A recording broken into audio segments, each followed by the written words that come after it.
Dear student, जैसे आपको पता है आज 5 जून को एमपी हाई कोर्ट में नीट 2025 के रिजल्ट को लेकर हियरिंग थी।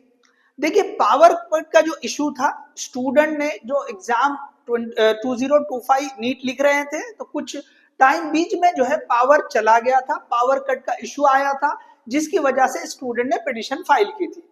अब देखिए इससे पहले जैसे अगर देखा जाए तो 26 जून को पहले वो हेयरिंग थी, उसको बढ़ा के 29 जून लिया गया था। 29 जून से फिर नेक्स्ट डेट मिली 5 जून। अब आज जो 5 जून को डिस्कशन हुआ है उसमें ये बताया गया है कि देखिए लगभग 8500 ओके या 8700 लगभग इतने स्टूडेंट ओके जो जितने सेंटर पे पावर कट का इशू हुआ था तो इतने स्टूडेंट उससे इफेक्ट हो सकते थे, लेकिन ओके इफेक्ट हुए होंगे, लेकिन जो पिटीशन फाइल गई वो सिर्फ 75 स्टूडेंट की तरफ से फाइल की गई है। अब यहाँ पे एनटीए की तरफ से पॉइंट डिस्कस किया गया कि भाई ये जो नीट एग्जाम है वो सिर्फ एमबीबीएस के लिए नहीं, कई सारे कोर्सेज में इसके थ्रू एडमिशन लिया जाता है। तो सिर्फ इन 75 स्टूडेंट की वजह से इतने सारे स्टूडेंट के रिजल्ट को ना रोका जाए, क्योंकि अभी ये हेयरिंग चल रही थी तो अभी जो है रिजल्ट जो है एमपी हाई कोर्ट की तरफ से क्लैरिटी नहीं थी कि रिजल्ट को मतलब जो है रिलीज कर दिया जाए। तो अब ये आज की हेयरिंग पे बहुत ज्यादा डिपेंड कर रहा था। तो एनडीए ने जो है काफी कन्विंस करने की कोशिश की है कि ये जो है रिजल्ट को ना रोका जाए, लेकिन अभी जो है उसके ऊपर जो है कोई फाइनल डिसीजन लिया नहीं गया और एक नेक्स्ट डेट दे दी गई। अब वो डेट है 16 जून। अब जो नेक्स्ट डेट है 16 जून, तो ऑलरेडी जैसे आपको पता है कि भाई 14 जून को रिजल्ट डिस्प्ले की डेट थी, रिजल्ट रिलीज करने की डेट थी। तो अब क्या एनटीए क्या बचे वाले स्टूडेंट के लिए रिलीज कर देगा?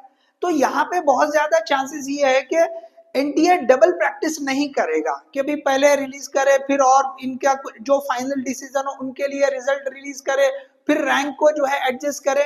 तो हो सकता कि भाई वो 16 की जो हेयरिंग है उसका वेट करेंगे और उसके बाद शायद वो रिजल्ट डिस्प्ले करे, माइट भी ओके मतलब जो है पॉसिबिलिटी हम बता रहे हैं। तो ये जो है आज का जो डिस्कशन हुआ है उसके हिसाब से ओके ये बातें सामने आई है। अभी भी पूरी तरह से रिजल्ट डिक्लेयर करने के ताल्लुक से क्लैरिटी नहीं है। और जैसे कि एक बात कोर्ट की तरफ से भी एनटीए को मतलब पूछी गई कि भाई क्या आप ये 8 से 15 डेज में नीट एग्जाम वापस ये जो है आप कंडक्ट कर सकते हैं? तो एनटीए ने क्लियर बता दिया कि भाई 8 से 15 डेज में ये पॉसिबल नहीं है। तो एनटीए ने काफी कन्विंस जैसे करने की कोशिश की है, समझ लीजिए कि भाई वापस री एग्जाम कंडक्ट नहीं हो सकता है, लेकिन जो फाइनल जो डिसीजन है अब वो चला गया 16 पर। अब 16 को ही जो है उस दिन की हेयरिंग पर ही समझ में आएगा कि क्या जो है रिजल्ट डिक्लेयर हो जाएगा या फिर जो है ये जो स्टूडेंट है ओके ये 8500 क्या इनके लिए रीनीट होगा या ग्रेस मार्क दिए जाएंगे, वो सारी चीजें अब जो है 16 जून को जो है वो डिस्कशन में आएगी या वही तभी हमको पता चलेगा। तो ये रही जो है आपको जो आज की अपडेट थी, आज जो डिस्कशन हुआ था एमपी हाई कोर्ट में उससे रिलेटेड जो कुछ इंफॉर्मेशन है वो हमने आपसे शेयर की है। सो चलिए ये जो है जो भी डिस्कशन है ये तो चलता रहेगा, लेकिन ओके जो भी अगर बाउंड्री लाइन पर जो स्टूडेंट है वो अपनी स्टडी कंटिन्यू करें ओके। और जो स्टूडेंट ओके लगभग 500 के आसपास है स्टेट लेवल पे, अगर 480 के आसपास है जहां पे स्टेट कट ऑफ कम जाता है तो वो काउंसलिंग के लिए आप तैयारी शुरू कर दें। ठीक है, चलिए all the best, thank you.